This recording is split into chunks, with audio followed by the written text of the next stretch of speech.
This is the second of a two-part series that reviews diagramming sentences in English.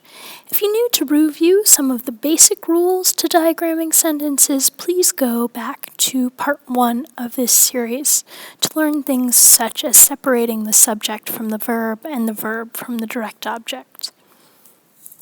Our first advanced rule is much like the rule for adjectives and articles, except this time we're talking about adverbs. Adverbs are written on a slanted line that connects to the verb that they modify. Adverbs may also be connected to adjectives or other adverbs.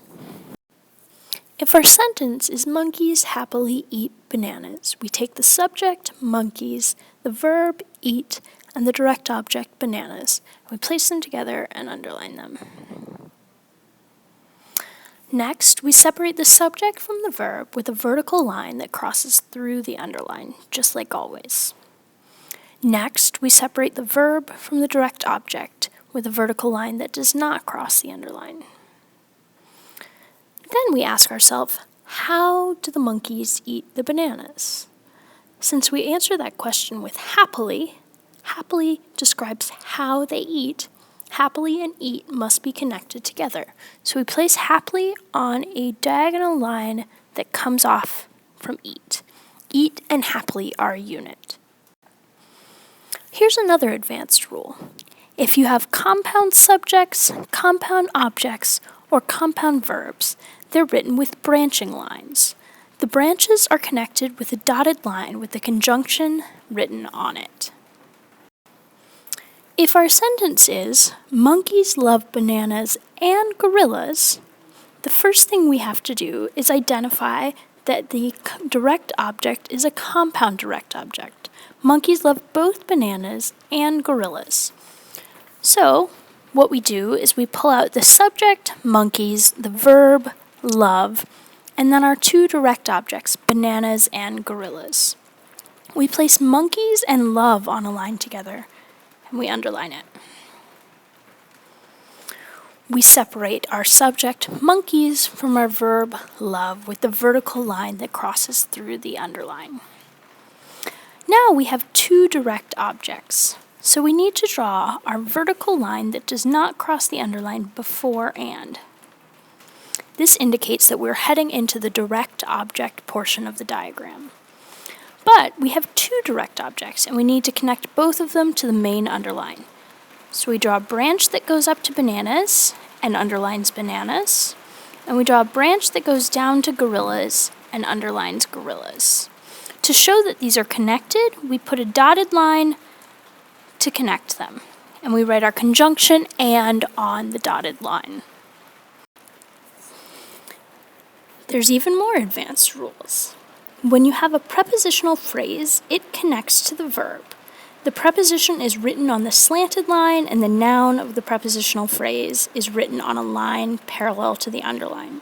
Much like with an indirect object, the preposition to or for is written on the diagonal line that connects to the verb. Here's our sentence, monkeys live in the jungle. Our subject is monkeys and our verb is live. There's no direct object in this case, but we know something about live. We know that the monkeys live in the jungle. In the jungle answers a where question, and it answers a where question about living. So therefore, we know that in the jungle must be connected to live.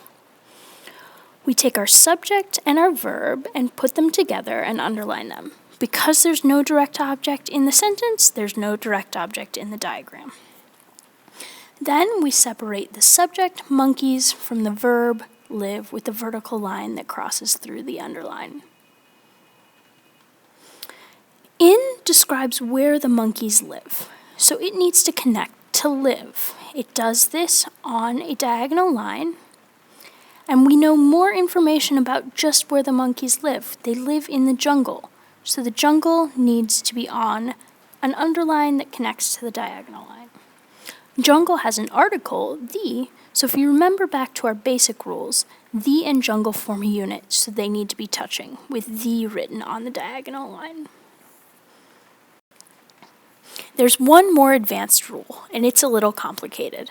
I'm going to explain it first, and then we'll walk through an example. When we have a complementary infinitive, that is, an infinitive that follows another word, such as able, want, should, words like that, we need a complementary infinitive, the to form of the verb, and that's going to be written on a stem above the underline. If the infinitive has a direct object, it is written on a new underline parallel to the original underline, but above where the stem goes. The stem is separated from the main verb by a vertical line that does not cross the underline, almost as if it were a direct object. If our sentence is, monkeys ought to eat more vegetables, our subject is monkeys, the main verb is ought, to eat is the complementary infinitive, vegetables is the direct object of the complementary infinitive, and more is an adjective that describes vegetables. So we place monkeys ought together, and then we make a long underline. We take a vertical line that crosses through the underline to separate monkeys and ought. Next, we separate ought from the rest of the sentence with a vertical line that does not cross the underline. This is almost as if it were a direct object, but it's not. It's a complementary infinitive.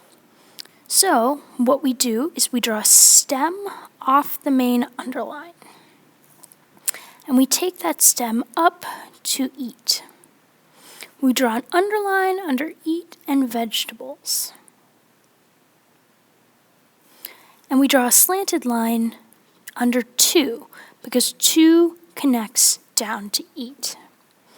We separate eat, the complementary infinitive, with its direct object, vegetables, with a vertical line that does not cross our upper line.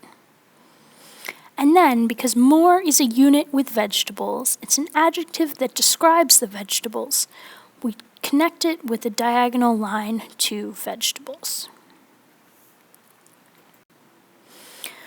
Let's remember some very important points to diagramming sentences. The first point, no matter how complex or how simple the sentence is, you should identify the sentence elements before beginning. What's the subject? What's the verb? Are there any adjectives, adverbs, direct objects, indirect objects, even any complementary infinitives? Remember that with prepositional phrases, the preposition is the little word, and the noun that goes after it to complete the thought makes the phrase. You want to make sure that any descriptive words connect to the words they are describing. This goes for articles, adjectives, and adverbs. Indirect objects and prepositional phrases comment on the verb. They specify things about the verb, so they must connect to the verb. After linking verbs, there's a slanted line that does not cross the underline to connect the two subjects. The slanted line indicates that it's a linking verb, that it's not a direct object.